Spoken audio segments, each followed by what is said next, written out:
On the distant world of Tiaruka, there stood a huge cage in the middle of the capital city. It was made of black iron, with bars thicker than a man's arm. Guards stood around it day and night, armed with electric spears and plasma rifles. Inside, that cage was the most feared creature the galaxy had ever known. They called her the Monster. No one knew where she came from.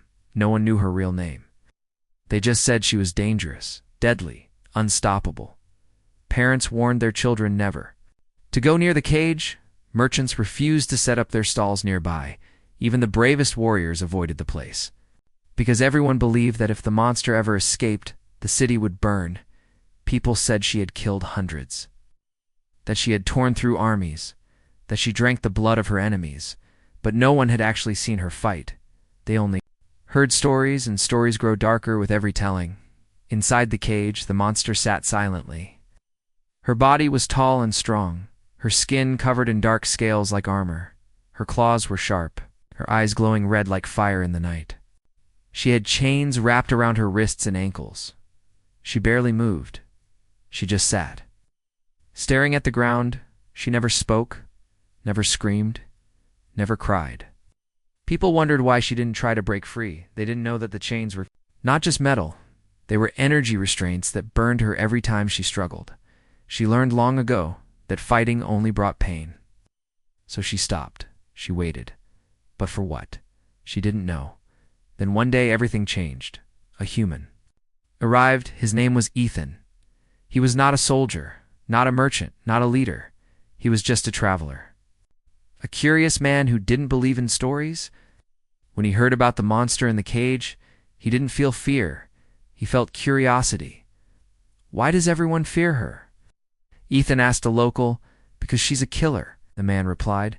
She tear you apart before you can blink. Have you seen her kill anyone? Ethan asked. The man frowned. No, but that's what they say. Ethan wasn't satisfied. He decided to see for himself. He walked through the crowded streets, people staring at him as if he was crazy. When he reached the cage, the guards blocked his way. Turn around, human, one of them said. She's not for you to look at. Ethan smiled. I'm not afraid, then you're a fool, the guard said. But Ethan didn't leave. He stood a few feet from the cage, and then he saw her. The monster. She didn't even look up. She sat with her head down, her long black hair covering her face. She looked more tired than dangerous, more lonely than evil. Ethan called out. Hey, can you hear me? Slowly, the monster raised her head. Her glowing eyes met his. But instead of rage, Ethan saw sadness. Deep, heavy sadness. She didn't growl. She didn't roar. She just stared, as if she was surprised that someone was talking to her. What's your name? Ethan asked. She didn't reply, but her eyes followed him. Ethan continued. I don't think you're a monster. The guards laughed behind him. Foolish human, one muttered. She'll snap your neck like a twig, but she didn't. Move. Ethan sat on the ground in front of the cage. The sun was hot, but he didn't care. Hours passed. He just sat there, watching her, and she watched him. People whispered, Who is this human? Why is he sitting there? He'll be dead by nightfall. But Ethan didn't leave, and the monster didn't attack. As the sun set, Ethan stood up. He looked at her and said, I'll come back tomorrow. Then he walked away. The monster watched him go. For the first time in years, she felt something strange. Not fear, not anger, but curiosity. Why did this human come?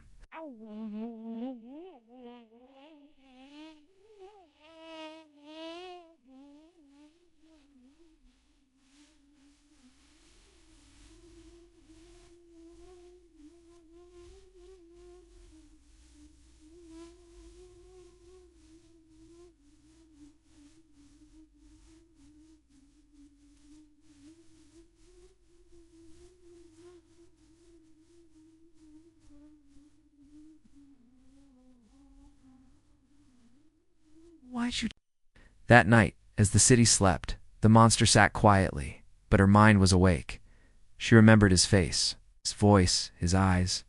No one had looked at her like that before, like she was, live, like she was more than the chains, more than the cage.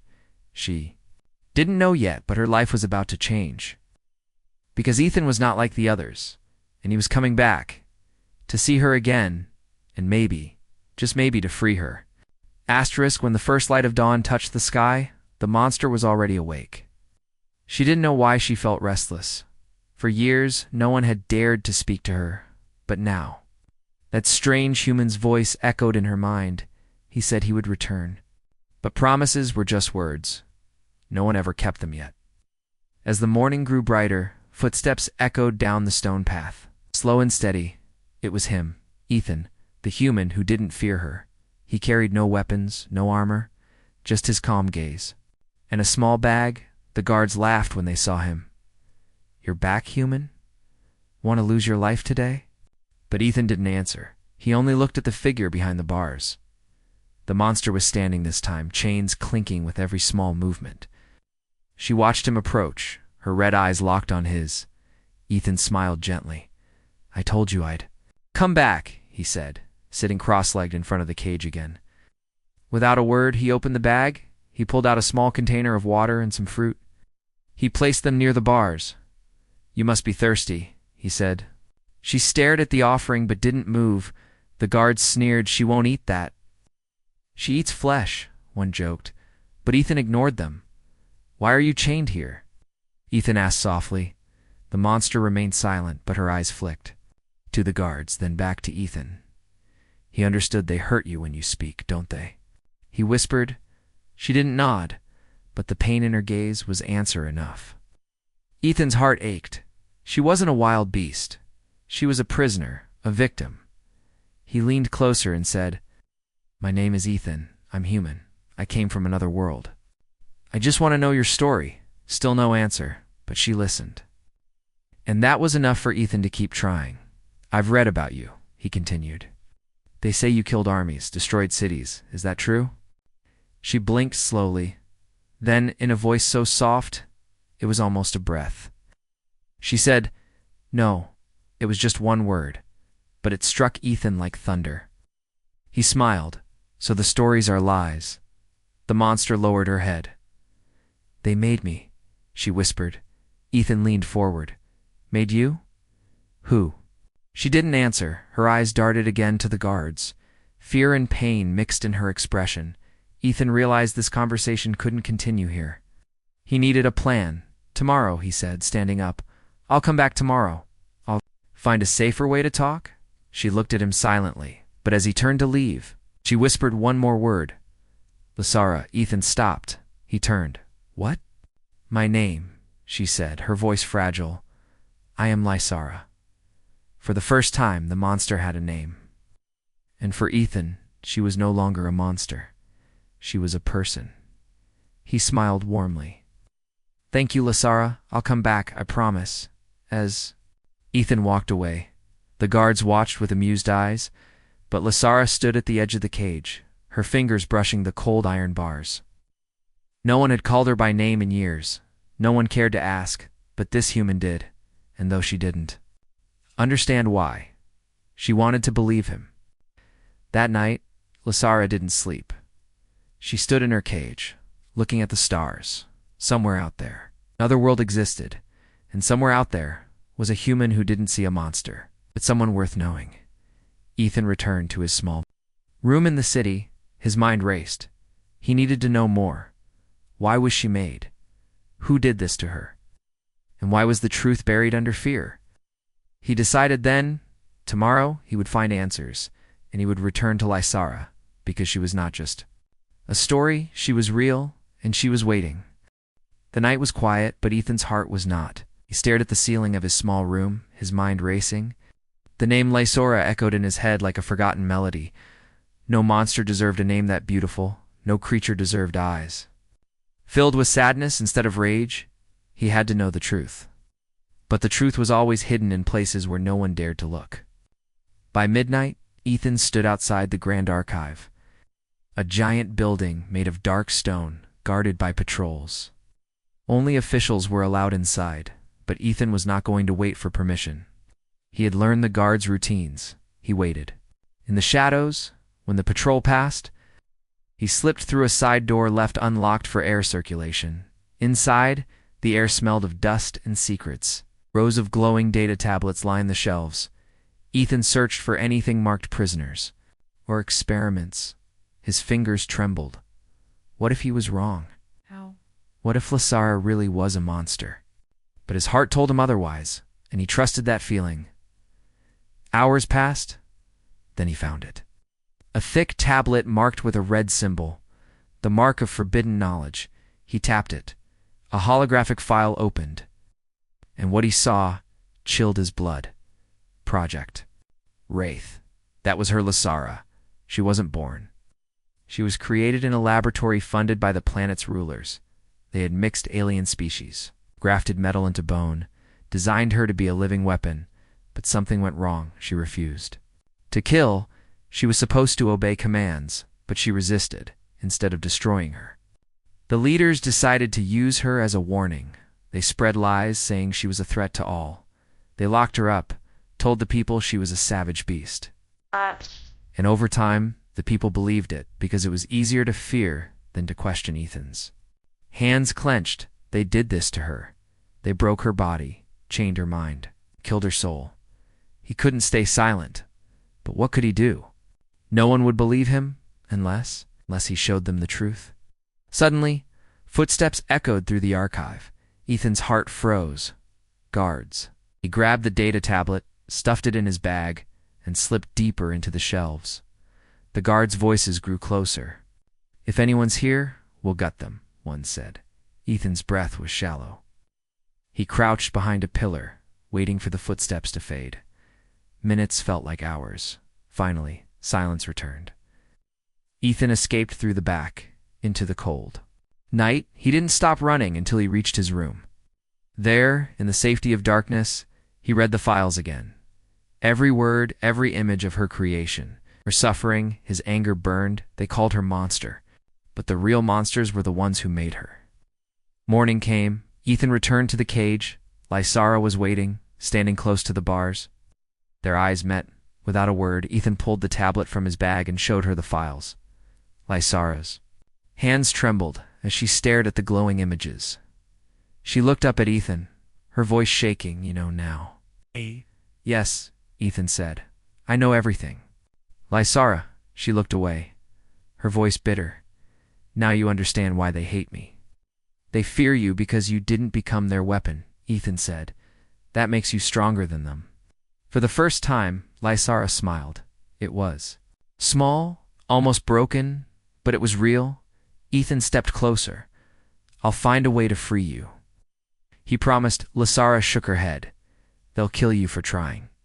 Then I'll just have to be clever, Ethan replied with a grin. He turned to leave, but she called out softly, Why are you doing this for me, human? Ethan paused. He looked back and said, Because no one deserves to be chained for having a soul. And with that, he vanished into the streets.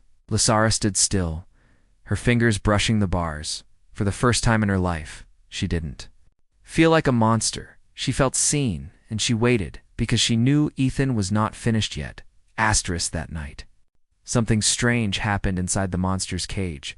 For the first time, Lysara dreamed, not of chains, not of darkness, but of a human sitting before her, smiling, calling her by her name. No one had ever done that in her entire existence. When she woke, the sun was still rising. But the memory of the dream stayed with her. She stood near the bars, watching the empty path, waiting for him. For the human who saw her not as a beast, but as Lysara. Hours passed. The city woke up. Merchants yelled. Guards laughed, but Lysara's eyes stayed on the road, and then she saw him, Ethan, carrying no weapons. Only a determined heart. When he arrived, he sat down quietly, just like before. But this time, the silence between them was heavy, full of unspoken things. Ethan didn't speak immediately. He simply looked at her. Then slowly he reached out and placed his hand on the cold iron bar. It was a simple gesture, but to Lysara, it was everything. No one had ever reached for her, not without chains or pain. Her eyes widened. She didn't know what to do, but her body moved on its own. She lifted her hand, slowly, carefully, and placed her palm against his. Only the iron bars separated them. But in that moment, she didn't feel trapped. She felt Human, they said nothing. No words, only their hands pressed against the cold metal. As. Their eyes locked. A silent conversation. Ethan smiled. I'm glad you remembered your name, he said gently. Lysara, he repeated, as if her name was something precious. Lysara's voice was low, unsure. Why do you do this, Ethan? Why do you come here every day? Because someone needs to, Ethan said. I know your story now. I saw the files, the things they did to you. Her eyes darkened. Then you know why they keep me here. Because you refuse to be their monster. Ethan replied. She looked away. The chains are not just on my body, she whispered. They're in people's minds, in their fear. No one will ever see me as anything else. Ethan shook his head. I see you, Lysara. I see who you really are. She looked back, searching his face. And for the first time, she wanted to believe. But belief was a dangerous thing for someone who had only known betrayal. I can't break these chains alone, Ethan admitted, but I know people who can help. People who fight against the rulers. Lysara's eyes narrowed. Rebels, she said. They tried before. They failed. This time will be different, Ethan promised, because they'll have you. Not as a weapon, but as a voice. Lysara laughed softly, a sound so broken, yet beautiful. My voice? No one listens to a monster. I'm listening, Ethan said, his eyes steady, and soon others will too. She didn't know why, but her heart, long thought dead, stirred with hope, a small flame flickering, but alive. Ethan stood. I have to go. I'll return with people who can help, but I need you to trust me. Lysara nodded slowly. I'll wait, she said. I've waited all my life. What's a little longer? As Ethan walked away.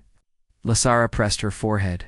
Against the bars she closed her eyes and whispered to herself, Please, don't let this be another dream, in the shadows unseen by either of them.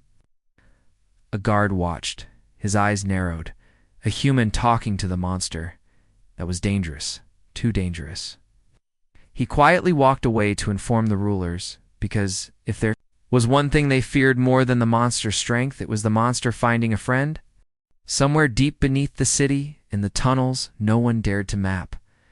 A secret meeting was taking place. The air was thick with dust, smoke, and suspicion. Men and women with scarred faces and tired eyes sat around a broken stone table. They were the rebels, and for the first time, Ethan stood among them. He placed the stolen data tablet on the table. The files of Project Wraith glowed in the dim light. The rebels stared at the images of Lysara, her creation, her pain, her chains. Some shook their heads. Others cursed under their breath. One of the elder rebels, a woman with silver hair, and a voice like a blade, spoke. Why should we risk everything for her? She asked. She's the symbol of fear. The people hate her, even if these files are true. Ethan stood firm, because she's not what they made her to be, he said. She's not a monster. She's a prisoner, and she's a victim of their lies. The room was silent. Then a young rebel leaned forward. If she's so dangerous, why hasn't she escaped? Because she's chained by more than iron, Ethan answered. She's chained by hopelessness, by how the world sees her. The old rebel narrowed her eyes. And what do you propose? Human? We break her out, Ethan said without hesitation. And then? The woman asked. Then we show the world who she really is, Ethan replied. Not a monster, but a survivor. Laughter broke out in the room, bitter and cold even. If we get her out, no one will believe us, a rebel muttered. But the elder raised her hand to silence them. You really believe she's worth saving? She asked. Ethan's eyes burned with conviction. Yes, he said, because I looked into her eyes. And I saw someone still holding on to her soul. The elder stared at him for a long moment. Then she nodded. Fine, we'll help at this. Is suicide human? She warned. Ethan smiled faintly. I'd rather die trying to free her than live knowing I did nothing. Plans were drawn, guard schedules, patrol paths, secret routes to the cage. They had one chance. One night, if they failed, they would all die. But if they succeeded, the world would change. Meanwhile, back in the city, Lysara felt something she hadn't felt in years. God, Anticipation? Every day she watched the path, waiting for Ethan, and every day she whispered his name under her breath. Small prayer to the stars she once cursed, but danger was already closing in. The guard who had spied on them had told the rulers. They were watching now. More guards were placed near the cage, traps hidden, weapons prepared. They would not let the monster escape, not again yet, in the darkness of the tunnels. Ethan prepared with the rebels, each of them armed with courage more than weapons. When the time came, they moved like shadows, swift, silent, determined at midnight. The air was heavy with storm clouds. Thunder growled in the distance. As if the sky itself knew what was about to happen, Ethan led the way. His heart pounded. But his mind was clear. He wasn't just doing this for Lasara. He was doing it for every soul chained by lies. When they reached the cage, the guards stood alert. But the rebels were faster. Smoke bombs filled the air. Confusion erupted. Ethan ran to the cage, his hands trembling as he used the stolen keycard. The lock clicked. The door creaked open. Lasara stood inside, eyes wide in disbelief. "Ethan," she whispered. "We're getting you out," Ethan said, reaching his hand to her. She hesitated. Then she stepped forward, her chains rattling with every step. She took his hand for the first time. The monster walked free, but alarms screamed. Across the city, lights flared. Soldiers rushed in. They had little time. Ethan held her hand tightly. "Run, Lasara. Run with me." And so she did. Running not just for freedom, but for the chance to be seen. Not as a monster, but as herself. The night was alive with sirens. Red lights flashed across the sky like angry eyes. Soldiers poured into the streets, their boots hitting the ground like thunder. The city was waking up, but not because of mourning. Because the monster was free, Lasara ran. For the first time in her life, her legs moved not because of chains, but because of hope. Her heart pounded. She could still feel the cold bite of the cage on her skin, but now she felt something else. Ethan's hand, holding hers. Pulling her forward, his grip was warm, real. It told her she wasn't dreaming. The rebels spread out, throwing flash bombs and smoke grenades. Confusion was their only shield. Ethan guided Lasara through the narrow back alleys. Every corner echoed with the shouts of soldiers. "Find them! Kill the monster! Kill the human too!" Lasara glanced back. She could hear the guards getting closer. She could fight. She knew how. Her body was built for it. But she remembered Ethan's words, "Don't kill." She refused to become the weapon they wanted. At one corner, a group of soldiers appeared, blocking their path without hesitation. Lasara pushed Ethan behind her. The soldiers raised their rifles, but before they could fire, Lasara moved. Faster than their eyes could track, she struck the weapons out of their hands. She broke their rifles. But not their bones. She shoved them aside, leaving them gasping for breath, but alive. Ethan watched, wide-eyed. She was graceful, powerful, yet controlled, not a monster, but a warrior with a kind heart. They kept running, but the city was a maze. Every path seemed blocked. The rebels tried to hold the soldiers back, but they were too many. Finally, they reached a dead end. A high wall blocked the way. Lasara turned, breathing heavily. Soldiers closed in, surrounding them with rifles aimed. The rebel leader's voice crackled over the comms. "We can't reach you, Ethan. You're on your own." Ethan stood in front of Lasara, arms outstretched. "Stop, she's not a monster. She hasn't killed anyone." The soldiers didn't listen to them. The order was clear: shoot on sight. Their fingers tightened on the triggers. Lasara's eyes burned with anger and sadness. She stepped forward, pushing Ethan gently behind her.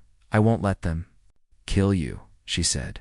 Her voice was calm, but her eyes glowed with fierce light. She raised her hands in surrender. "Take me back," she said to the soldiers. "Let the human go." The commander laughed coldly. "You think we'll let either of you live? You're both dead." Ethan grabbed Lasara's arm. "No, we can't give up," but she smiled sadly. "I have to, Ethan. I won't let them shoot you." She stepped forward. But then, from the rooftops, came a whistle. A rope ladder dropped down. The rebels had found them. "Climb," the rebel shouted. Ethan didn't wait. He grabbed the ladder and climbed, reaching down for Lysora. "Come on," he yelled, but she hesitated. The soldiers raised their rifles again. Ethan screamed, "Lysora, please!" Her eyes locked on his. She saw fear, not of her, but for her. And that changed everything. With a leap, she grabbed the ladder. Climbing with Ethan's help, bullets and plasma shots fired, but missed. By the time the soldiers reached the wall, the two were already on the rooftops, running again.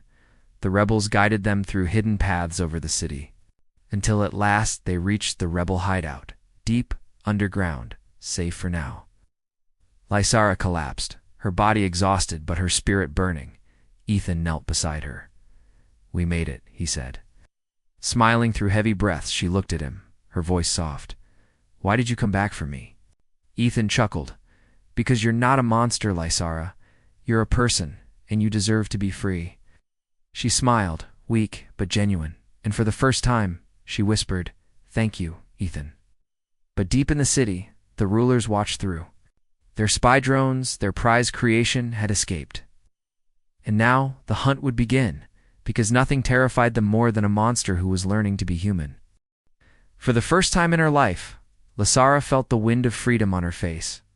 It didn't smell like metal, or dust, or the rot of a prison. It smelled like rain. The storm had come, and with it, the sky cried the tears she could not deepen the rebel hideout. Lysara sat by a small window, watching the raindrops fall. Each drop felt like a reminder that she was still alive, still breathing, and no longer behind bars. Ethan stood beside her. He watched her face, silent. She was no longer just the monster in chains. She was Lysara, a person, a survivor. But their peace was fragile. The rulers had placed a bounty on her head. Posters called for her death. Broadcasts warned the galaxy of her escape. The lies were spreading again. But Ethan was ready. He stood before the rebels, holding up the stolen data tablet. "This is the truth," he said. "This is proof of what they did to her." The rebels recorded the files. They sent them out to the underground networks, to the media that the rulers couldn't control. Soon whispers turned into voices, and voices turned into a storm across the planet. People saw the evidence. They saw images of Lysara as a child in the lab, of the surgeries, the experiments, of the scientists who shaped her into a weapon, and then threw her into a cage when she refused to obey. Questions spread like wildfire. If the monster was created, then who were the real monsters? If she never killed, then who was truly guilty? People began to gather in the streets, not in fear, but in protest. They shouted for answers, for justice, for Lysara. The rulers tried to silence them. They sent soldiers to crush the protests, but even the soldiers hesitated because they too had seen the files. They too had begun to doubt the lies. Back in the hideout, Lysara watched the news streams.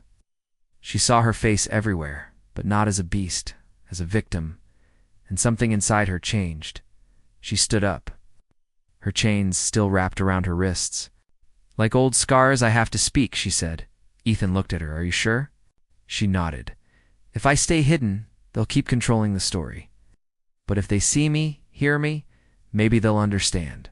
The rebels set up a live broadcast, a small camera in a dark room.